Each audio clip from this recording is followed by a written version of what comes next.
Asyhadu an la ilaha illallah wa asyhadu anna Muhammadan abduhu wa rasuluh la nabiyya ba'da amma ba'du.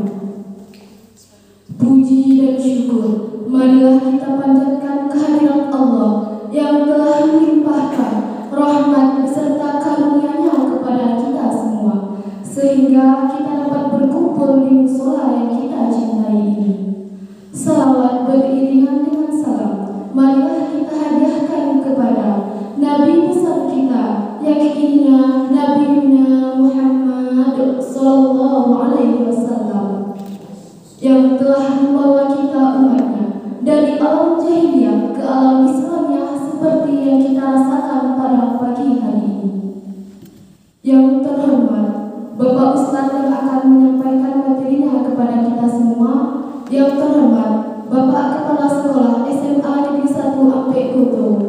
Yang terhormat Bapak Ibu Wakil SMA Negeri 1 Ampek Kuto. Yang terhormat Bapak Ibu Majelis Guru SMA Negeri 1 Ampek Kuto, serta yang sangat dibanggakan siswa dan siswi SMA Negeri 1 Ampek Kuto. Baiklah, tanpa berpanjang kata-kata mukadimah, marilah kita mulai acara kita pada pagi hari ini dengan membacakan basmalah. Bismillahirrahmanirrahim. Acara selanjutnya pembacaan kalam ilahi yang akan dibacakan oleh Ratu Riani Agustin. Kepada Ratu disilakan.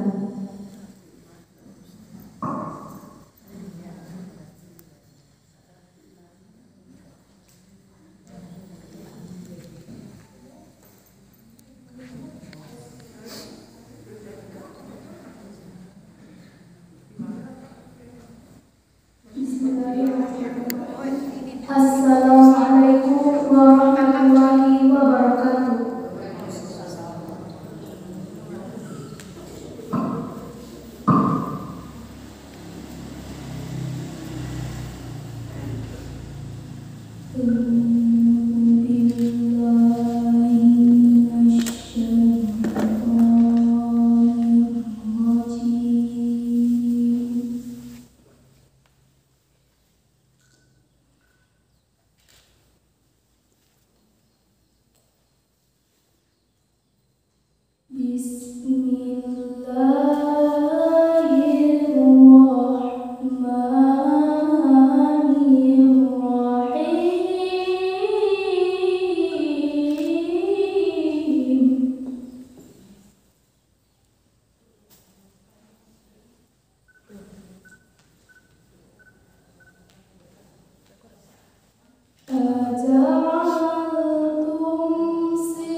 Terima kasih kita ucapkan kepada Ratu. Semoga dengan pembacaan ayat suci Al-Quran tadi, maka acara kita dapat berjalan dengan lancar dari awal hingga akhir. Amin, amin, ya rabbal alamin. Acara selanjutnya, kata sambutan yang akan disampaikan oleh Bapak Kepala Sekolah. Kepada Bapak Dr. Akmal, disilakan.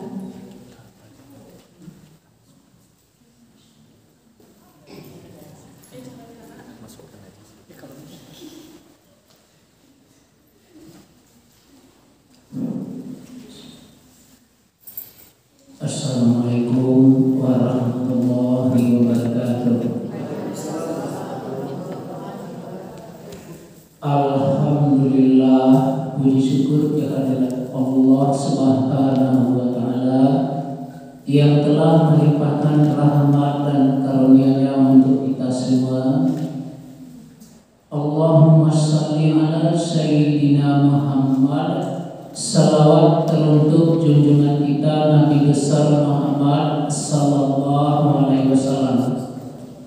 Baiklah yang sama-sama kita muliakan Buya yang akan memberikan siraman rohani untuk kita semua nanti.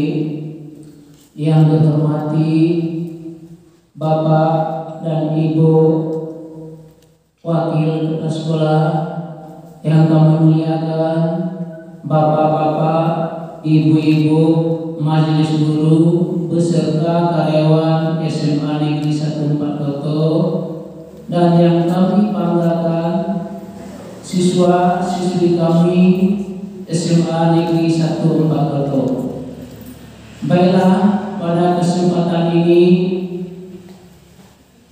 izinkan kami atas nama perwakilan suara guru, pegawai, siswa SMA Negeri 1 Koto yang tepatnya besok acara peringatan Maulid Nabi yang ke-1442 Hijriah yang izin Allah di SMA Koto hari ini diadakan ya.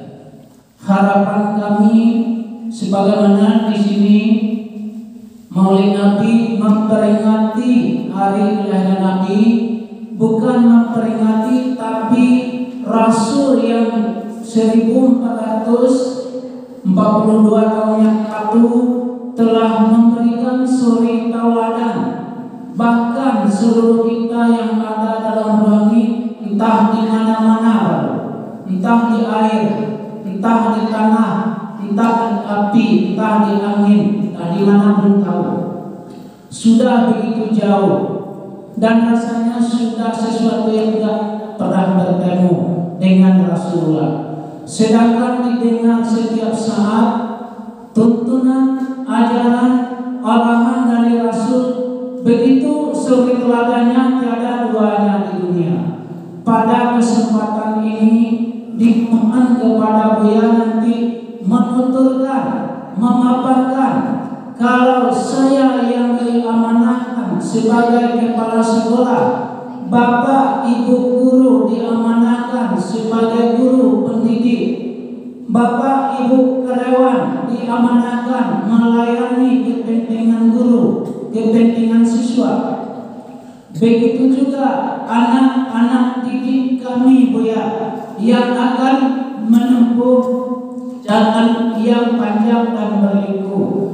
Bagaimana apa yang seharusnya kami keluarga besar Negeri 1 Koto harus lakukan dan wajib lakukan ke depan sesuai dengan tuntunan Rasulullah Sallallahu Alaihi Wasallam, dan apa-apa yang tidak boleh kami lakukan mungkin selama ini telah terlanjur kami semua berbuat salah, mulai dari kepala sekolah, guru, pegawai, siswa.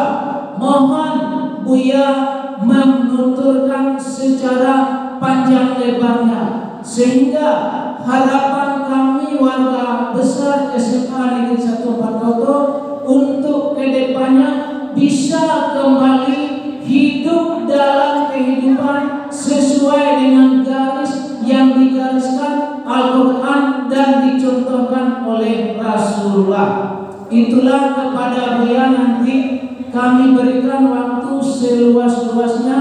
Mudah-mudahan ke depannya SMA Negeri 1 Koto keluarga besarnya bisa hijrah, mungkin dari selama ini dari jalan yang kurang benar ke jalan yang diridai oleh Allah Subhanahu wa Ta'ala, sehingga warga besar SMA Negeri 4 Koto selamat di dunia, bahagia di akhirat kelak.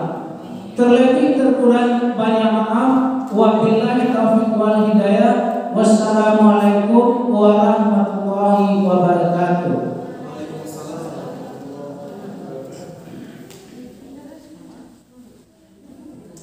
Terima kasih kita ucapkan kepada Bapak Dr. Andes Akmal. Acara selanjutnya tausiah yang akan disampaikan oleh Ustaz. Kepada Ustaz Ashraf Hafiz disilakan.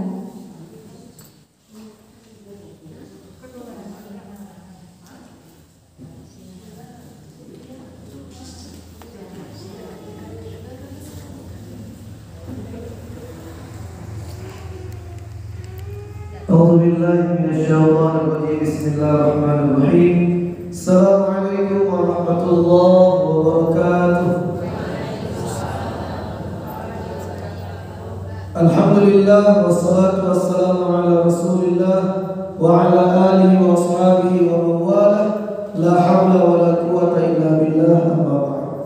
Puji dan syukur marilah kita anjurkan kehadirat Allah Subhanahu wa taala yang telah melimpahkan nikmat, rahmat, hidayah dan inayahnya kepada kita semua, sehingga berkalimpahan nikmat, rahmat, hidayah dan inayahnya lah kita dapat bertemu di ruangan masjid atau musalla yang sangat kita cintai ini, dalam rangka melaksanakan kegiatan kita untuk memperingati Maulid Nabi besar Muhammad sallallahu alaihi wasallam. Kemudian salawat berkaitan salam pada senantiasa kita doakan kepada Allah agar senantiasa dicurahkannya kepada junjungan umat Islam sedunia, yakni Nabi besar Muhammad sallallahu alaihi wasallam, dengan mengucapkan Allahumma salli ala Muhammad wa ala ali Muhammad. Bapak Ibu kepala sekolah serta majelis guru dan anak-anak yang dimuliakan oleh Allah, apa yakin seyakin-yakinnya Bapak Ibu, Ibu jawapan majelis guru serta anak-anak kita yang hadir kini cinta dan rindu kepada Rasul. Ya begitu Bapak Ibu. Kita merindukan basobok Nabi nanti di dalam syurga. Ya Bapak Ibu. Kita menginginkan syafaatul uzma, syafaat yang menolong kita nanti di yaumil mahsyar. Betul Bapak Ibu? Intinya kita cinta kepada Nabi. Tapi apa yang bertanya cik dulu? Nama anak Nabi barokah Bapak Ibu.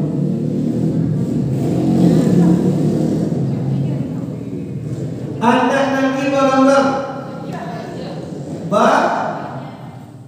Banyak. Lebih dari 3 banyak. Anak Nabi barokah 7. Beda guru risiko dengan guru tampil yang lain. Amba tanya, Bu, Pak, anak Nabi barokah? Ada yang mau kahwin. Jadi di situ banyak yang tahu. Jadi tujuan kurang. Jadi bagaimana mungkin kita mengatakan saya merindukan Rasulullah, saya ingin mendapatkan syafaat Nabi, jo keluarga aku saja kalian tak kenal. Jadi kan Bapak Ibu, kalau kita cinta kepada Nabi, yang pertama kenali dulu siapa Rasulullah. Barulah anaknya, barulah istri Nabi. Dan yang kedua, cinta kepada Nabi bukan hanya mentauladani fisik saja. Banyak orang pakai gamis, jenggot panjang, kemudian pakaian saubu orang Arab benar, tapi kadang dari segi akhlak tidak sempurna seperti yang dicontohkan.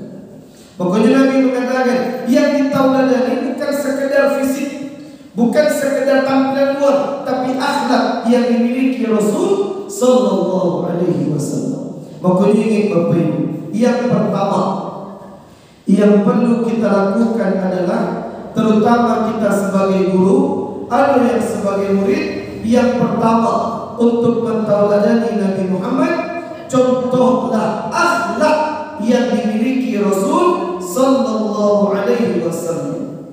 Amunyo magia contoh kain coba. Ustaz, bako akhlak perlu diperbaiki. Keningat Bapak Imam Al-Ghazali mengatakan, hati manusia seperti sebuah wadah. Jadi hati manusia diibaratkan dua buah wadah. Wadah yang pertama ukurannya kecil, sedangkan wadah yang kedua ukurannya besar luar biasa. Amulan balik, wadah yang pertama ukurannya kecil, sedangkan wadah yang kedua ukurannya besar. Ambil contoh, ibu jawapan dia bau buat di kamar mandi sekolah atau kamar mandi di rumah terserah. Kemudian ketika dia masuk kamar mandi, ada ember yang berisikan air full paduh air. Ketika kita masuk, rupanya ada kotoran, maaf cakap, kotoran tai kucing mengapung di atas permukaan air tadi. Pertanyaan, air di dalam ember tersebut yang terdapat kotoran kucing yang terapung, boleh tak airnya kita gunakan bau? Tak boleh. Bapa tak boleh. Bukan dek najisnya Bapak Ibu, tapi dek tampiknya kita tidak bisa menampung air banyak, masuk kotoran langsung menjadi air yang bernajis.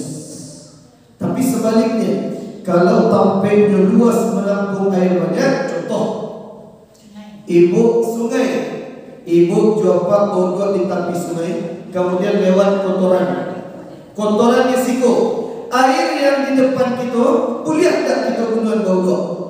Bapa boleh, karena airnya banyak.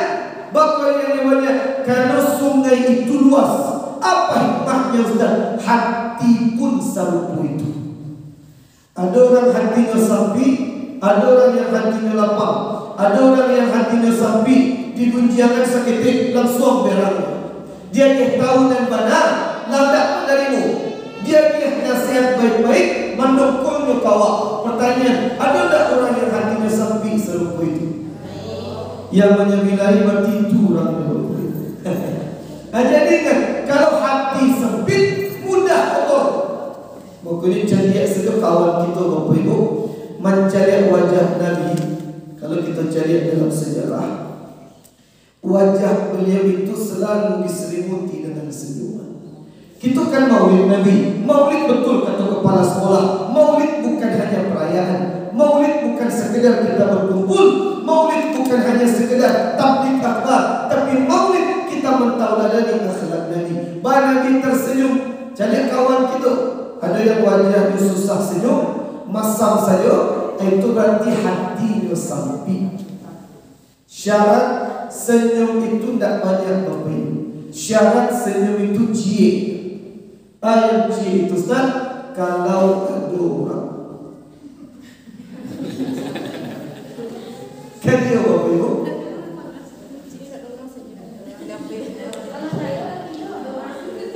kalau ada orang yang senyum, tabassumuka fi wajhi akhika laka sadaqah, senyum yang kau pancarkan bernilai sedekah di sisi Allah. Apa yang kita praktekkan Ustaz? Kita kan masuk setiap hari, ibu sama ibu, bapak juga pak, santri dengan santri, makanya kita senyum di antara kita. Apa lagi Bapak Ibu? Aku sampaikan hal yang penting kita tahu dari Nabi. Kita kan basobok tiap hari, apalagi majlis guru. Kalau anak-anak mungkin daring saja lewat online. Kalau majlis guru acok sobok setiap hari, hati-hati Bapak Ibu. Tadi kepala sekolah menyampaikan, Ustaz, apa yang harus kami lakukan sebagai majlis guru? Mulai dari yang pertama, apa itu? Tebarkan salam terlebih dahulu. Kalau salam sudah ditebarkan, mamin muslimaini yaltaqiyan, tidaklah dua muslim saling bertemu dan berjabat tangan. Apa jawaban berjabat tangan? Ambo tiba tadi salam jawapan kepala, jawapan majelis guru, ibu-ibu dengan sesama guru ibu-ibu salaman gitu. Ghufirallahumma, gugur dosa dosa kedua. Ibu salaman, apak salaman, gugur dosa-dosa gitu. Tapi ingat Bapak Ibu, yang gugur itu dosa, hutang dan gugur. Jadi kalau kita salaman, gugur dosa-dosa kita. Yasqut min anfusihim, gugur dari diri mereka dosa-dosa mereka. Nah, jadi ingat Bapak Ibu, yang pertama senyum, tebarkan salam, hilangkan semua dendam. Kali ini Bapak Ibu, kalau orang yang hatinya lapang, digunjingkan, disakiti, dipermalukan, tetap dia balas dengan kebaikan. Bagus serupa itu Ustaz, karena hatinya lapang. Sia contohnya Ustaz, Rasul sallallahu alaihi wasallam. Maulid Nabi, kan kita mencontoh akhlak Nabi. Ada dalam kisah sejarah. Kalau mau buka saja Bapak Ibu, dalam sejarah pernah tak ibu jawab mendengar Nabi pernah melewati sebuah jalan, kemudian diludahi. Dia pernah mendengar ceritanya Bapak Ibu. Lain, cerita itu tidak benar. Cerita itu tidak ada dalilnya. Cerita itu menurut para ahli sejarah Islam tidak ada sumbernya. Tapi karena untuk ketauladan, mencontoh yang baik, dapat kita amalkan. Nabi pernah jalan, kemudian diludahi.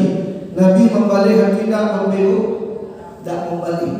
Beliau tetap jalan. Hari kedua, kemudian lewat balik, diludahi. Beliau tak membalik, tetap jalan.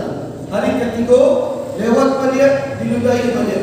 Hari yang keempat, orang yang meludahi dah ada.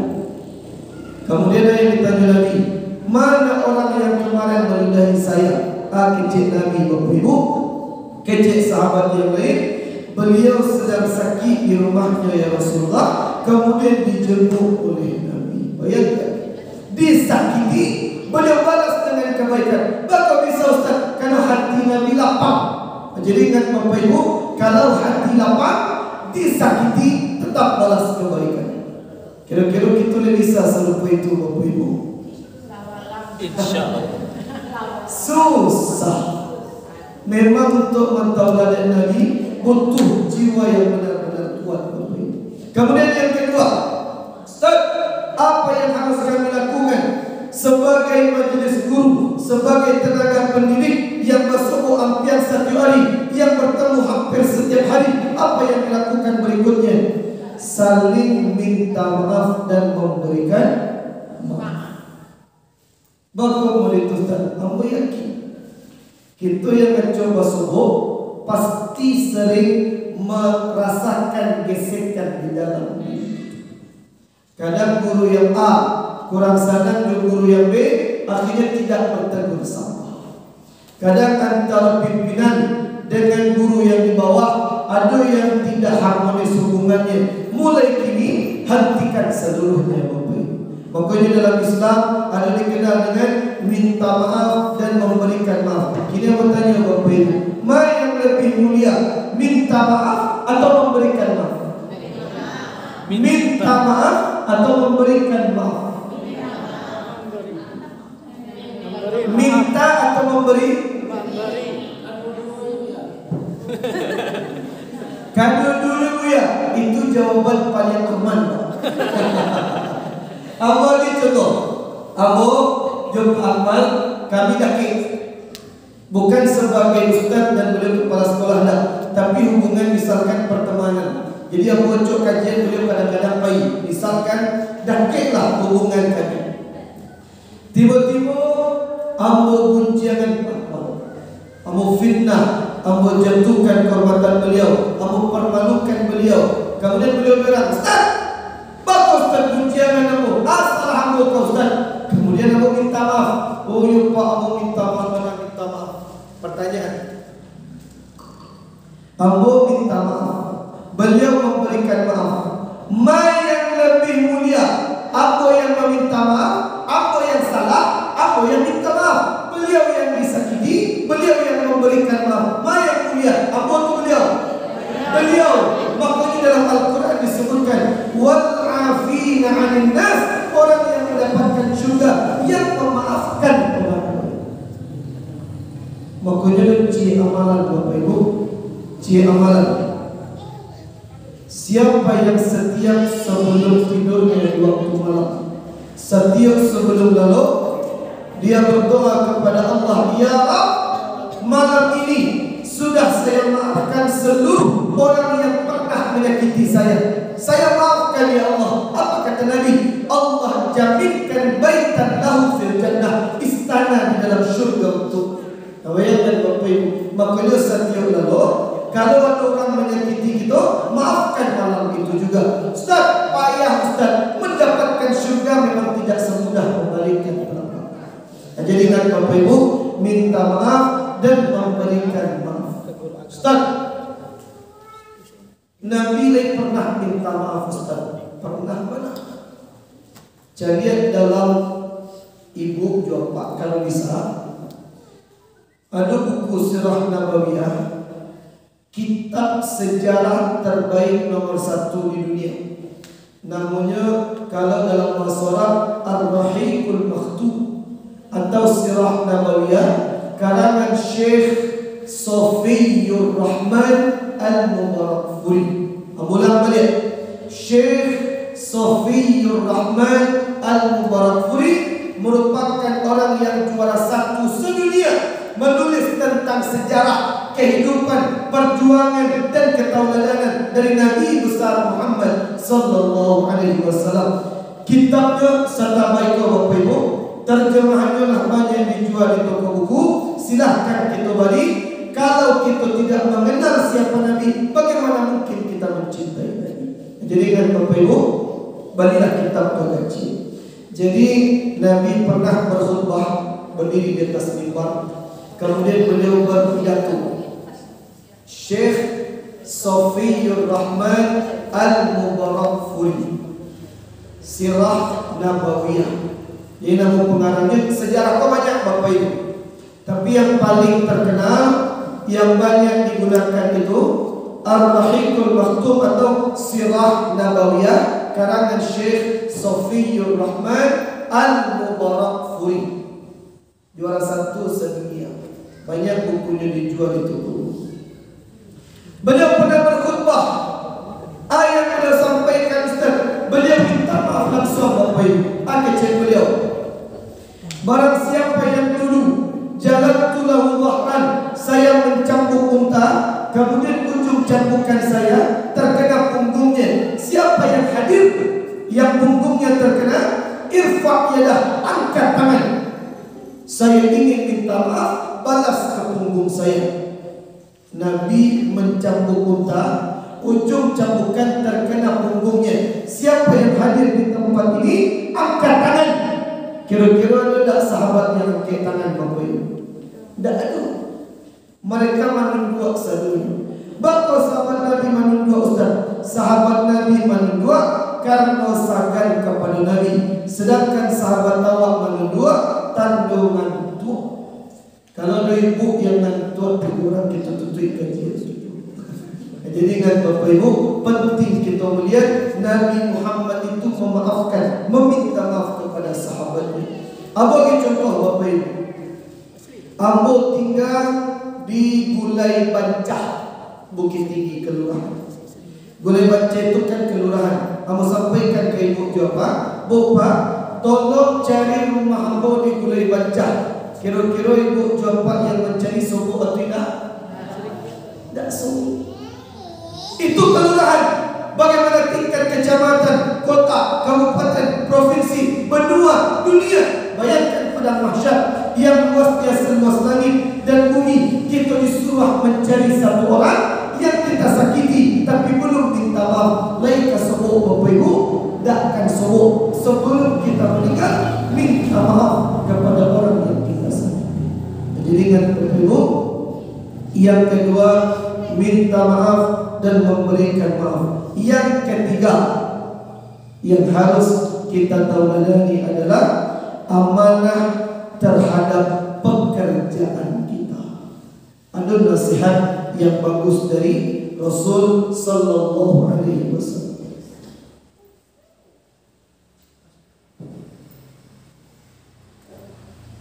Hati-hati Bapak Ibu, hati-hati. Amun yang menyampaikan dua kabar. Yang pertama kabar gembira, yang kedua kabar yang harus kita waspadai sebagai tenaga pendidik. Kalau kabar gembiranya apa Ustaz? Luar biasa Bapak Ibu. Nabi mengatakan, "Idza mata ibnu Adam inqata 'amaluhu." Meninggal anak Adam, terputus seluruh kebaikannya kecuali 3, sedekah jariyah, dan yang kedua wa ilmin yuntafa'u bih, ilmu yang bermanfaat. Bayangkan, setiap hari, setiap saat, berapa banyak huruf yang kita ajarkan, berapa banyak pelajaran yang kita sampaikan, betapa banyak ilmu yang kita tebarkan, anak kita amalkan bertahun-tahun lamanya. Mereka menjadi orang sukses, menjadi orang yang berguna. Setiap ilmu yang mereka amalkan menjadi pahala di sisi Allah. Makanya salah satu pekerjaan yang mulia itu guru Bapak. Dan ingat, ambo pun dulu guru. Ambo dulu sempat mengajar di Padang Panjang, di pesantren Serambi Mekah, dengan di Man Kota Baru Padang Panjang. Jadi pulang kuliah dari Yaman, ambo sempat mengajar di situ. Cuman ambo takui satu hal, pertanggungjawabannya pun sebagai guru ku gedang. Ambo sampaikan Bapak Ibu, hati-hati. Kalau di antara kita ada yang tidak profesional, tidak komitmen dengan janji kita sebagai guru. Contohnya Ustaz, misalkan pelajaran dimulai jam sekian, kita mulai terlambat, korupsi waktu, kemudian berapa banyak kita absen datang, berapa banyak kita izin dengan keperluan yang tidak lebih penting dibandingkan mengajar, betapa banyak kita menghabiskan waktu yang sia-sia, betapa banyak kita tidak amanah dalam pekerjaan kita, berapa banyak. Jujur saja, aku pun jujur Bapak Ibu, bakal Ustaz berhenti dari guru, aku dari mau gaji tapi jarang masuk. Bakal Ustaz jarang masuk, aku cok kalau kota apa ceramah, aku cok kalau daerah apa kajian, kadang masuk jarang. Setahun serupa itu aku berhenti langsung, walaupun diminta tetap mengajar. Tidak apa Ustaz, absen-absen tidak apa, yang penting nama Ustaz ada di majelis guru. Tidak, aku takui gaji diterima, banyak absen kita masuk, pertanggungjawaban di hadapan Allah. Jadi ingat Bapak Ibu, pekerjaan jadi guru itu mulia, ditambah pula itu. Aduh anak nyocok melawan kau, aduh anak nyocok melawan, akhlaknya tidak baik. Kemudian dia kita sakit hati, tidak jujur kita dalam memberikan nilai didasarkan dengan sakit hati kita. Aku pun pernah kejadian. Ada anak yang tak jawab, nyobantu kita tarik. Akhirnya kurang-kurang nilainya, kita naikkan nilainya sakit. Itu banyak kejadian. Jadi ingat Bapak Ibu, menjadi guru pekerjaan yang sangat mulia, pekerjaan yang luar biasa. Tapi ingat, pengajar di dalam bahasa Indonesia dinamai dengan guru, di dalam bahasa Arab dinamai dengan alim, sedangkan jamaknya, bentuk jamak dari alim adalah ulama. Jadi ibu-ibu dan bapak ikut dinamai dengan ulama, orang yang mengajar, orang yang berilmu. Sifat utama dari seorang guru, innama yakhsyallaha min ibadihi ulama. Sifat utama dari seorang berilmu adalah khasyatullah, takut kepada Allah. Jadi ingat Bapak Ibu, makanya dalam mengajar itu banyak ujiannya, banyak sesuatu yang dapat menguji iman kita. Kalau kita berhasil, pahala selalu mengalir. Kalau tidak amanah dan tidak profesional, maka ancaman yang diberikan oleh Allah. Nah, jadi ingat Bapak Ibu, mulai dengan Maulid Nabi ini kita tekankan kembali bagaimana cara untuk benar-benar menjadi orang yang menjadi guru yang dekat dengan Allah. Anak-anak pun serupa itu. IQ tinggi, kecerdasan di atas rata-rata, menangkap pelajaran hebat. Sekali saja guru menjelaskan, langsung tahu, langsung mengerti. Tapi cik nanda ada. Apa itu Ustaz? Akhlak.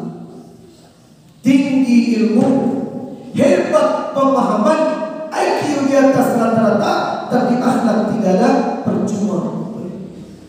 Saya contohnya Ustaz, kawan aku Bapak Ibu, waktu kuliah di Yaman dulu, itu kisah yang aku ceritakan kamu pun aku ceramah, bagaimana kekuatan akhlak itu luar biasa. Bagi contoh Bapak Ibu, dulu ada kawan namanya Zakaria, kawan sama kuliah di Yaman dulu. Itu khusus untuk anak-anak kita. Jadi beliau orang Aceh. Beliau di DO dari kampus di DO. Memang memahami pelajaran itu susah. Waktu kelulusan ke Yaman, beliau pun nilainya yang paling rendah, paling bawah, yang diterima se-Indonesia 100, beliau nomor 98. Jadi ketika sampai di Yaman, yang berjaya Bapak Ibu, beliau itu menangkap pelajaran susah, menghafal ayat Al-Quran pun susah. Barangkali hafalannya 3 juz, kena syarat di Yaman itu 3 juz. Kemudian sampai di Yaman, hafalan tak tambah-tambah, karena susah dan tahu boleh. Tapi ingat Bapak Ibu, akhlaknya baik. Setiap guru masuk, nyobai ke matbah dapur, kemudian nyobai teh, nyobai guru. Setiap guru masuk nyobai teh, setiap guru masuk nyobai teh. Luar biasa. Pentakdim, penghormatan, takrim, memuliakan gurunya luar biasa. Akhlak yang baik kepada guru. Kalau guru dua, nyo bersimpuh di bawah dua pandangan. Tak berani beliau guru jalan, tak berani nyo mendahului. Saking akhlaknya tinggi. Orangnya baik. Setiap malam beliau tahajud. Setiap malam beliau tahajud. Amu pernah suatu hari, beliau sekamar 20 tahun kagum kuliah dia. Jadi ketika mau jago di waktu malam, kemudian ketika mau terjago, kawan itu sedang solat tahajud. Kaswanya di sini, kaswamu di situ. Solat kiblat arah ke sini. Jadi dia tak tahu kalau mau jago. Ketika mau tersentak, dia buang ayat kita. Kemudian kawan tadi berdoa. Doanya begini. Ya Allah, tolong cerdaskan hamba ya Allah. Tolong bagi pemahaman yang baik serta kawan-kawan yang baik ya Allah. Nyolai lo akhlaknya luar biasa, tapi mana kau pelajaran susah. Kemudian Abu menangi waktu itu Bapak Ibu, itu bukan berbicara tentang kebaikan dah, cuman contoh saja saking tergugahnya dengan beliau. Abu yang tujuan awal ke kamar mandi cuman untuk buang air TV, dan mandangnya doa kawan tadi, Abu ikut ambil doa, kemudian solat, kamu saji Abu baik, berdoa Abu di situ. Cik saja doa Abu Bapak Ibu, Allahumma istajib doa. Ya Allah kabulkan doa beliau ya Allah. Itu saya berdoakan. Habis itu selesai, Abu lalu beliau. Ketika beliau menangkap pelajaran susah luar biasa. Hafalan Al-Quran dan nama-nama, nilai rendah tadi, nilainya rendah, tapi guru ada yang benci semua ini. Bahkan didoakan guru, ada guru, ya Allah, ya Zakaria, amsik kalami hada. Hei anakku Zakaria, pacik katuamu kata Syekh Ridwan Ad-Dazali, guru besar usul fikih Yaman. Amsik kalami, pacik kalimat ambo kecil Syekh kami waktu dulu. Ba'dama raja'ta ila baladik, waktu kau balik pulang ke Indonesia, satakuna ghaniyan, engkau akan menjadi orang yang kaya. Satakuna najihan, engkau akan sukses, bukan dalam pendidikan tapi bidang yang lain. Memang nilai dan nayat di Yaman itu kalau 3 pelajaran tidak tuntas langsung diturunkan, tidak naik tingkat. 3 tahun serupa itu drop out pulang ke Indonesia. Akhirnya dari serupa itu talui dikeluarkan dari kampus pulang ke Indonesia. 2007 balik ambil safari dakwah ke Aceh, Singkil. Kemudian telepon beliau, akhi, anda besok mau ke Singkil, ada tabligh akbar. Kemudian disantun jemput anda di bandara. Oh bisa, insyaAllah. Beliau jakui anak Bapak Ibu, beliau orang miskin. Orang miskin. Orang tuanya petani, ibunya guru cuci, miskin. ketika mau dijapui Bapak Ibu, jodoh apa mau dijapui? Samo auto Fortuner. Ketika sampai di rumahnya kadang, kemudian ada auto Pajero Sport, kemudian ada Chevy auto, kalau tidak salah auto bukan auto Kijang Innova. Jadi sukses luar biasa. Mau tanya, pokoklah kayak untuk gini. Alhamdulillah berkat doa guru Syekh Ridwan Al-Dasari. Gagal dalam bidang pendidikan, tapi sukses dalam bidang yang lain. Anak-anak pun selalu itu. Ilmunya tidak banyak, susah menangkap pelajaran, tapi doa guru Nabi. Makanya yang kita kejar, ngalap barokah. Kalau kecil Jawa Bapak Ibu, ngalap barokah dari guru. Kecil guru, itulah doa yang terbaik untuk kita. Atau sebaliknya, ada orang yang IQ-nya tinggi, ilmunya luar biasa, tapi apa yang terjadi? Gagal pendidikan. Karena saya contohkan kepada ada salah seorang karyawan OB, itu tidak merendahkan pekerjaan, tapi contoh saja. Di Payakumbuh, salah satu instansi pemerintahan ada OB Bapak Ibu, office boy. Usianya 45 tahun. Ustaz, tolong ceritakan ke Ustaz kisahmu. Adalah ambo dulu sekolah di SMP 1 Padang. SMP 1 Padang itu favorit atau tidak? Favorit, sangat favorit. SMA di SMA 10 Padang. Lihat tahu ibu saya 10 itu kan favorit di Sumatera Barat.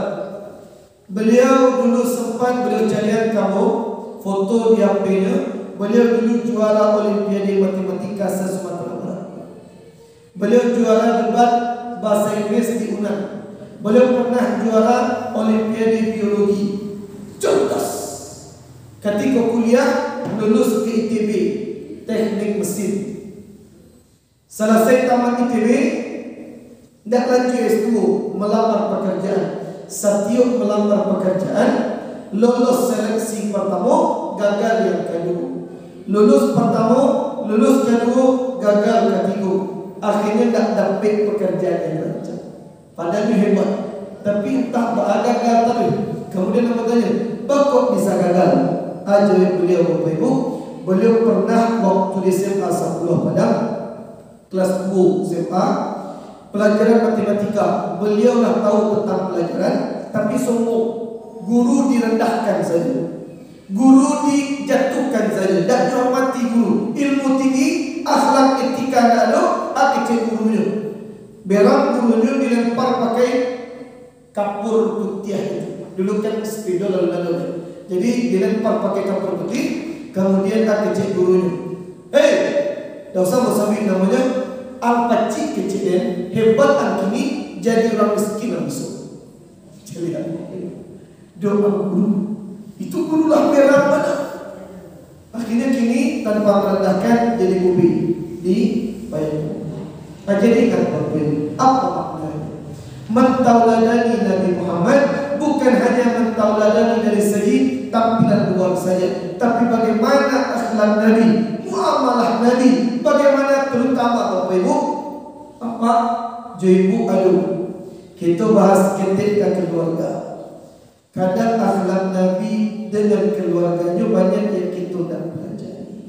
Kadang banyak orang serupa Ustaz, aku cinta kepada Nabi, tapi akhlaknya buruk ke orang lain. Makanya Nabi mengatakan betapa banyak orang yang di luar dengan rekan kerjanya, dengan kerabatnya, dengan para pemimpin di dekatnya, dengan jabatannya yang tinggi, akhlaknya baik, sifatnya luar biasa, tapi dengan keluarganya akhlaknya rusak. Banyak yang baik di luar, tapi buruk di rumah dengan istrinya, dengan suaminya. Mengkuningi Bapak Ibu.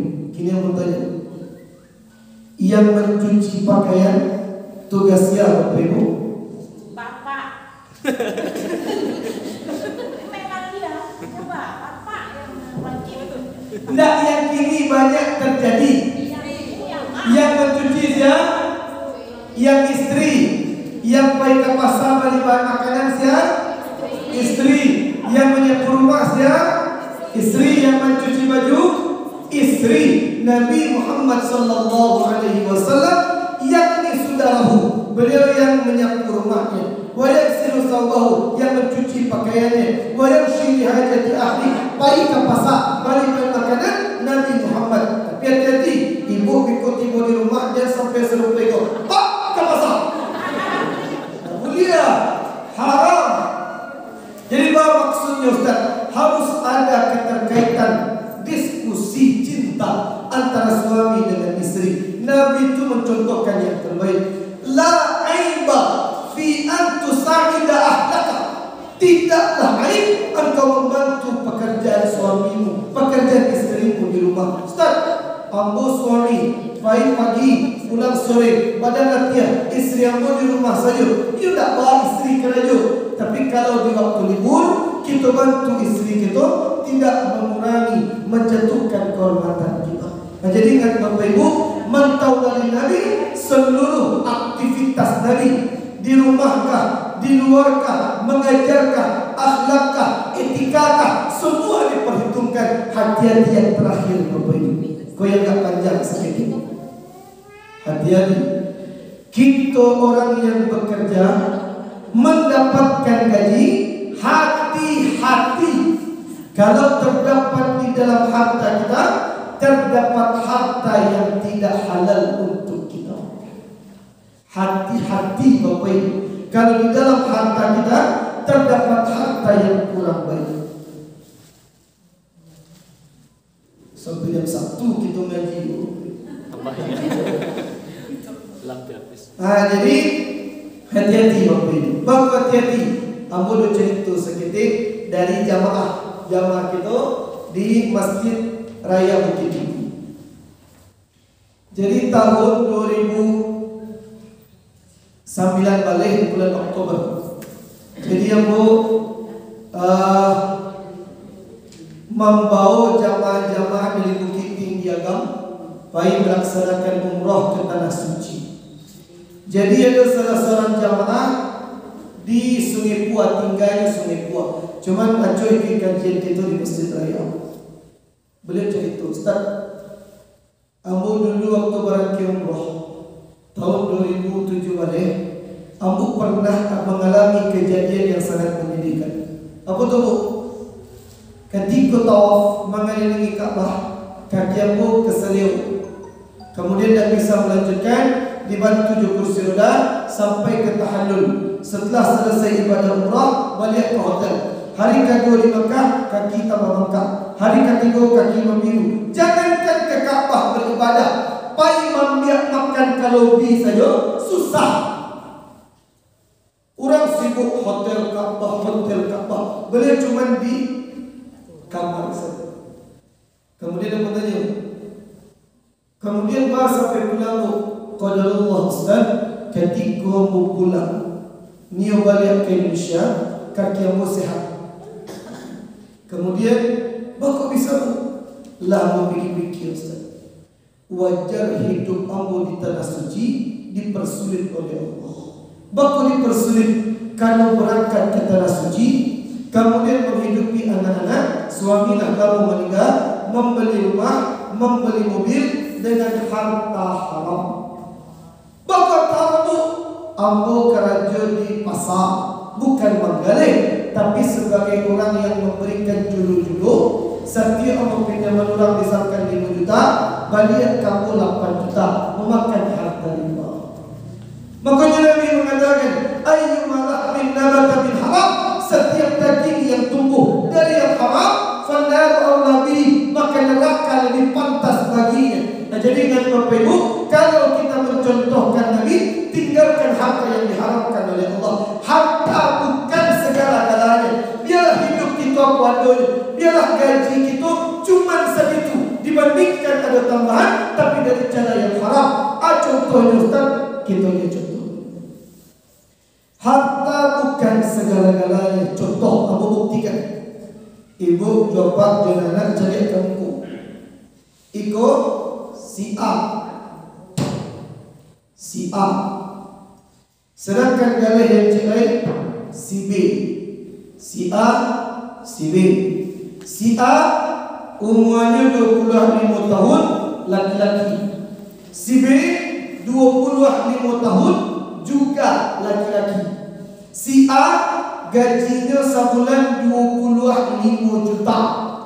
Si A 25 juta. Si B cuma 2 juta. Alun menikah kedua-duanya.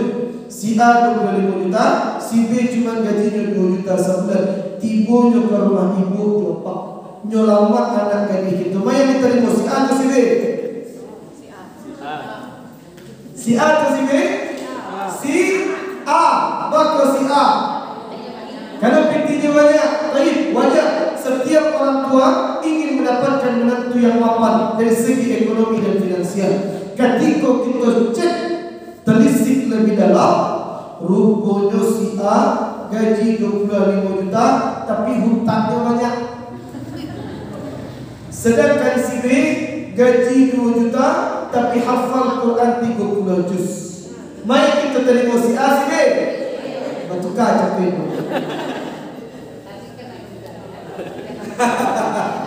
Ustaz, tadi kena lebih jalan Ustaz. Ustaz, yo, biar kita cari harta bukan segala-galanya Bapak Ibu. Abu pernah sampai hari yang mau di Pekanbaru roadshow dakwah sama tim dakwah. Kemudian ketika sampai di bukit, Abu kosongkan jadwal ceramah sehari. Abu khusus mengajak isteri pergi jalan-jalan. Aku tanya, Dek, dia ke apa ini? Niat ke sawah. Isteri suka sawah. Kemudian selesai asar, ayo kami ke Kamang pagi. Kan di situ banyak sawah, ada bukit barisan di belakang. Baiklah pada asar kami jalan-jalan. Kemudian pergi ke sawah, jalan di sawah, cari petani-petani. Isteri suku mana itu? Kemudian di bawah kaki bukit ada pondok kete, di dalamnya ada isteri, ada 2 orang anak gadis, ibu-ibu 2 orang anak gadis, sedang mempersiapkan makanan di rantang sederhana. Sedangkan suaminya sedang mencampur sawah di sebelah pondok, sedang mencampur. Kemudian istrinya main bau, dah makan makan dah. Jadi tiba suaminya ke pondok tadi, suami, istri, 2 orang anak gadisnya makan di dalam pondok ketik dengan makanan seadanya, tapi tertawa lepas luar biasa. Tidak ada beban dalam kehidupan mereka, tertawa bahagia, bercandaria, nikmat kehidupan terasa. Aku yakin petani itu rumahnya tidak rancang. Otonya tidak ada. Kalaupun ada pasti oto biasa. Tapi bahagianya luar biasa. Bayangkan betapa banyak pejabat, harta banyak, tapi laki bini bercakap hari. Anak banyak, broken home, kekayaan banyak, tidak bahagia dalam rumah tangga. Bapa bisa Ustaz, keberkahan dalam harta tidak. Jadi kita sebagai orang yang bekerja, biarlah gaji kita itu yang nak dipatokkan. Kalau dicari yang lain, takdir haram. Tinggalkan yang haram, fokus dengan seadanya. Yang penting bahagia keluarga kita. Ambo kini baru tahu Bapak Ibu, demi Allah, bahwa ambo kagum dengan guru-guru. Itu bukan di buku ibu jawab ambo ceramah. Di masa yang ambo sampaikan, ambo bisa cari perbedaan. Anak guru mayoritas kebanyakan sukses. Anak guru kebanyakan sukses. Bagaimana banyak sukses Ustaz? Karena banyak harta-harta haram yang tak singgah di tampik mereka. Sedangkan orang yang punya perusahaan besar, pejabat tinggi, berapa banyak tender, berapa banyak ikut, berapa banyak piti masuk bagian yang haram. Akhirnya dengan harta haram, keberkahan dalam keluarga. Nah, jadi kan Bapak Ibu, mentauladani Nabi Muhammad bukan hanya tampilan fisik. Mentauladani Nabi Muhammad bukan hanya dari bentuk ucapan saja, tapi tauladani akhlak Nabi, tauladani sifat Nabi, tauladani bagaimana cara Nabi bersedekah, tauladani bagaimana cara Nabi mengajar, bagaimana cara Nabi menjadi seorang pemimpin. Setelah kita tauladani, insya-Allah kita bertemu dengan Nabi nanti di dalam syurga. Ingat Bapak, terakhir yang mau sampaikan. Ibu Juapat lain pernah bermimpi bertemu Rasulullah. Lain pernah Bapak Ibu? Tidak pernah. Ambu pun tidak pernah. Bapak Ibu, Nabi mengatakan, man ra'ani fil manam faqad ra'ani haqqan.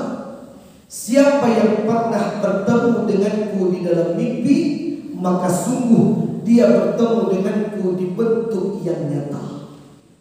Bagus rumah itu Ustaz. Ibu jual pak jual anak. Kalau kita mimpi indah atau buruk, itu pasti dari syaitan Bapak Ibu. Rancakkan mimpi awak, burukkah mimpi awak, itu dari syaitan. Kalau mimpi itu dari syaitan. Tapi ingat, syaitan tidak mampu meniru wajah Nabi yang mulia. Abu Kapatan ceramah di SMA 1 Manuhampu yang di bawah, lagi sebelum Parsentah makan Senayan. Jadi ada guru bertanya, Ustaz, kamu pernah mendengar ceramah Ustaz tentang mimpi bertemu Nabi? Lalu Ustaz ceramah kalau kita mimpi bersama Nabi, berarti itulah Nabi Muhammad.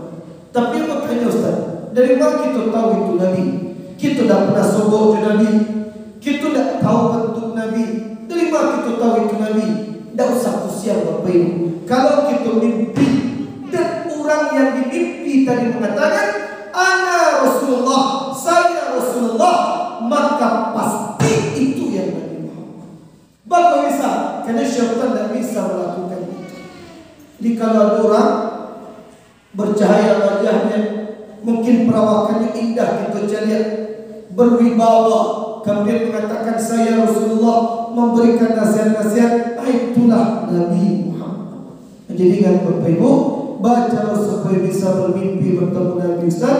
Dalam hadis disebutkan, perbanyaklah berselawat kepada Nabi Muhammad sallallahu alaihi wasallam. Mudah-mudahan Bapak Ibu, di dunia kini kita bertemu, sampai di jannahnya kita kembali dipertemukan. Sampai di situ ada dan kali tanya Bapak Ibu, silakan. Terima kasih Ustaz. Sebelumnya saya akan bertanya mengenai memaafkan.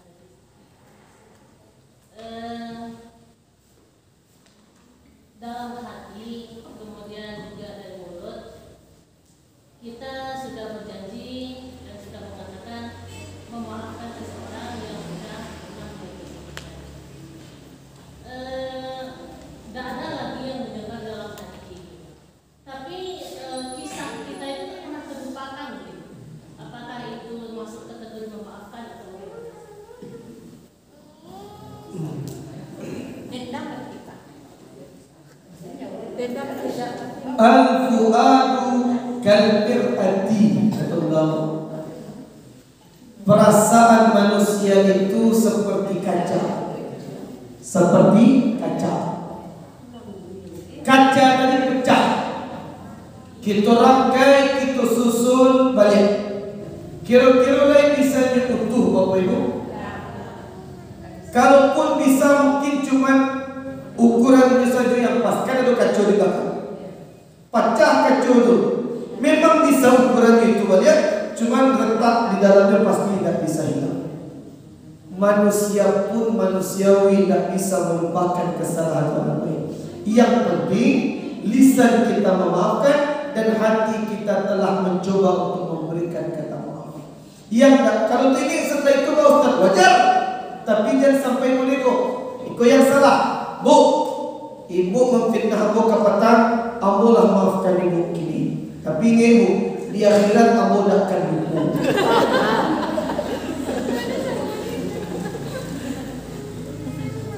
Atau Pak, Ambolah maafkan Pak, karena Pak membiak piti Ambo tanpa izin Ambo. Ambo maafkan. Tapi ini mulai kini jangan mencoba wajah Pak buka boleh. Itu sapu tidak apa ini. Jadi kalau sekedar tenging saja itu manusiawi, tidak apa.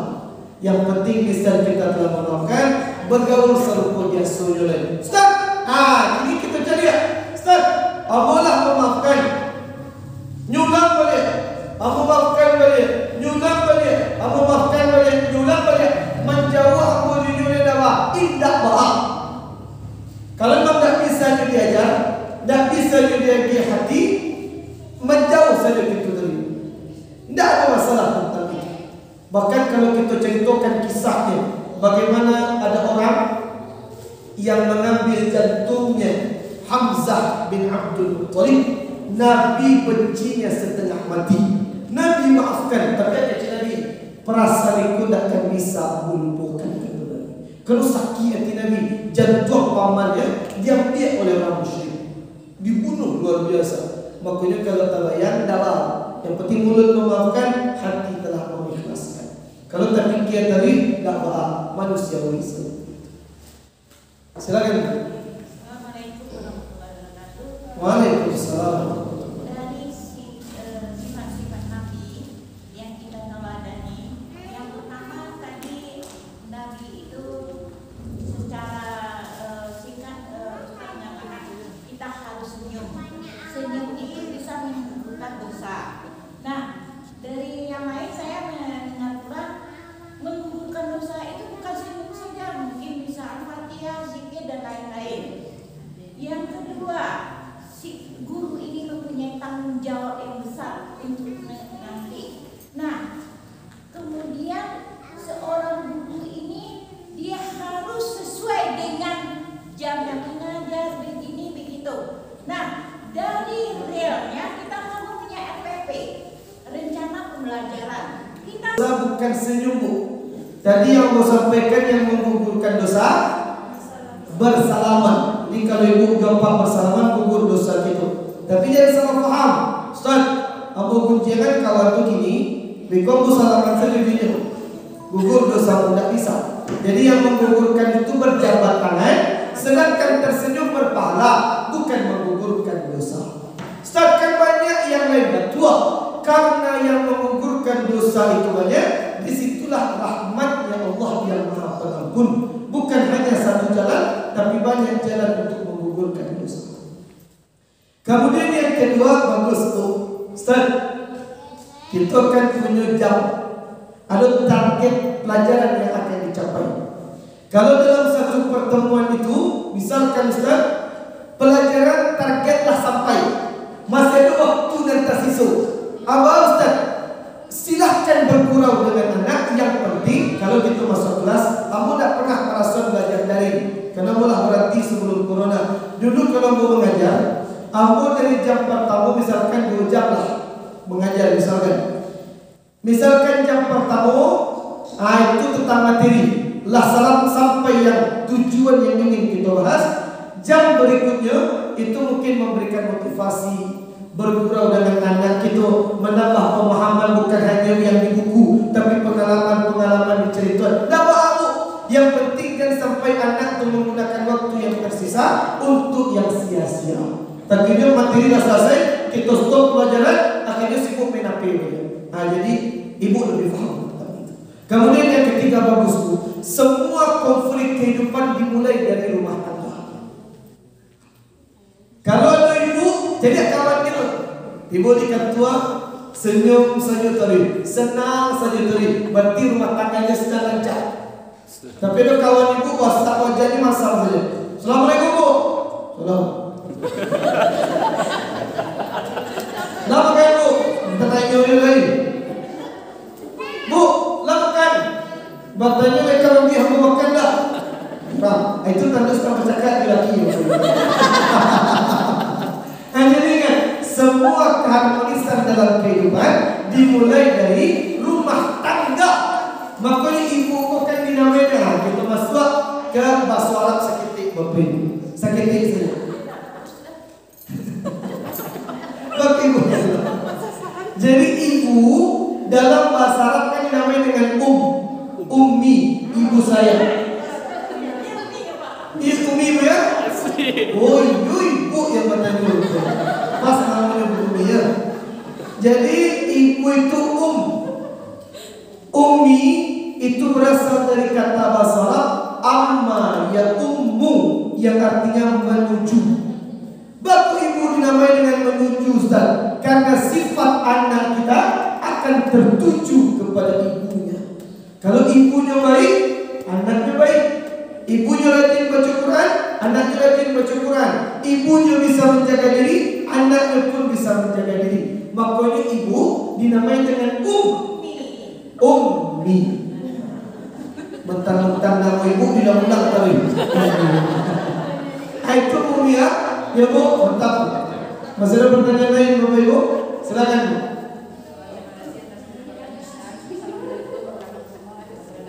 Waalaikumsalam.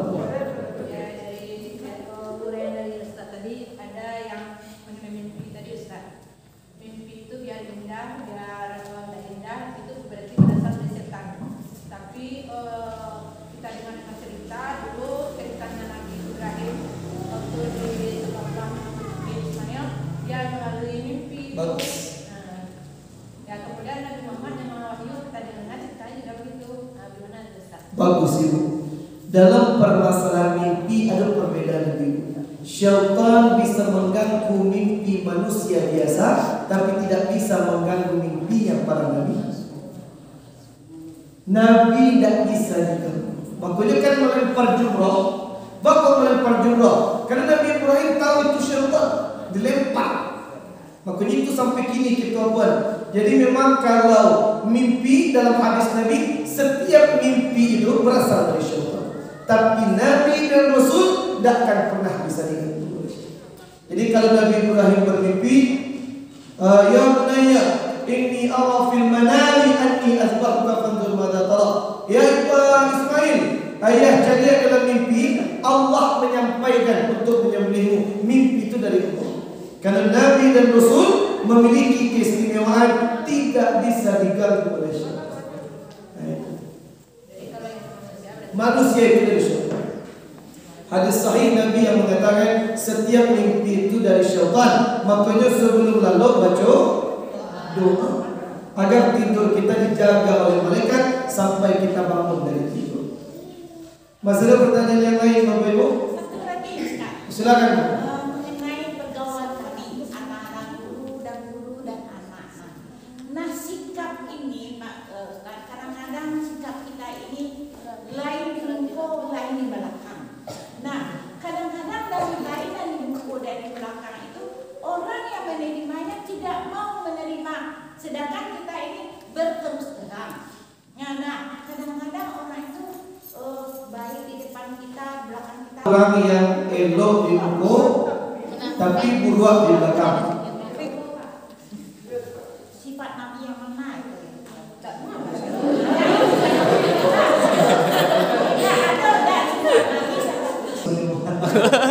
Bagus Bu. Jadi permasalahan kategorinya munafik tuh. Munafik itu kan fi asfali minan nar, di karak neraka. Itu orang munafik. Ustaz baca begitu bersikap dengan orang yang munafik tadi. Nabi dengan orang munafik itu jago saja dikit. Kalau kawan-kawan yang rasanya memang lain di muka lain di belakang, jangan banyak cerita tentang inti keluarga kita. Kalau orang yang serupa itu kebanyakan tidak bisa dipercaya. Jadi kalau orang itulah munafik, tidak bisa dipercaya. Di muka kita itu, di belakang kita lain yang ditampakkan, berarti cukup teman sejabatan saja. Kita guru, inyo guru, cukup sekedar itu saja. Tidak usah banyak curhat dulu, tidak usah banyak cerita dulu. Agak jago jarak saja kita dari ini. Kalau kita tahu orang yang serupa itu, tinggalkan saja. Kalau Nabi Pak Ustaz dengan orang munafik itu Nabi tidak terlalu lagi jauhi saja. Kan banyak orang munafik di zaman Nabi. Ada Musailamah al-Kadzdzab, kemudian ada yang Ubay, banyak. Jadi orang munafik itu di zaman Nabi banyak. Jago saja diri kita, jago saja jarak, jangan terlalu intim kaki sama. Tapi di zaman ini contohnya Pak Ustaz ya, seorang ustaz yang vokal, misalnya Horli, Yahya, Nur, apa namanya itu? Gus. Jadi banyak hal-hal yang memang kedewasaan kita ini. Tidak semua yang benar itu bisa disampaikan. Contoh kini Gus Nur, tidak semua yang beliau anggap benar disampaikan ke publik. Karena zaman kini zaman ini. Allah wa iyyakum ajmain. Assalamualaikum warahmatullahi wabarakatuh. Kita tutup doa dulu Bapak Ibu. Ala hadhihi niyyati salihati umul Quran al-Fatihah.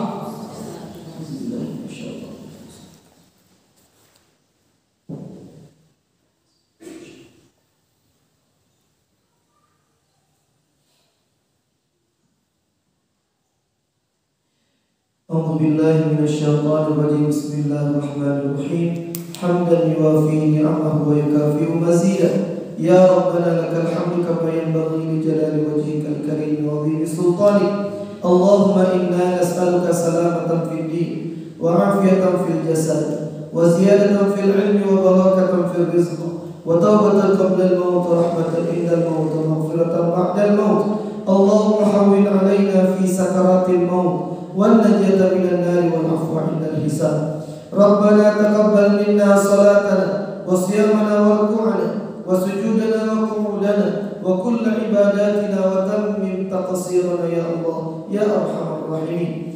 اللهم انصر الإسلام والمسلمين.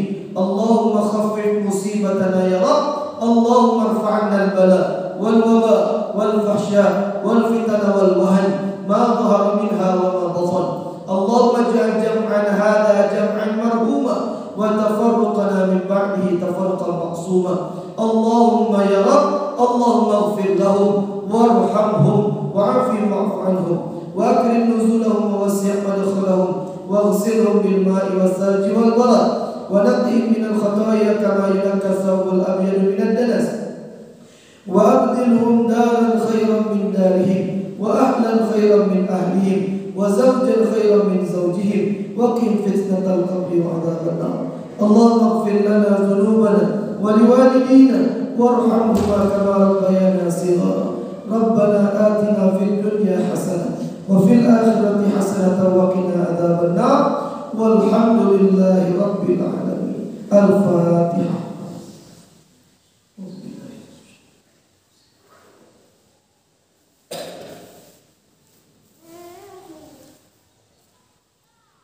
آمين آمين يا الله آمين يا رحمن آمين يا رحيم يا مجيب السائلين. دعواهم فيها سلام آخر دعوانا عن الحمد لله رب العالمين. السلام عليكم ورحمة الله وبركاته.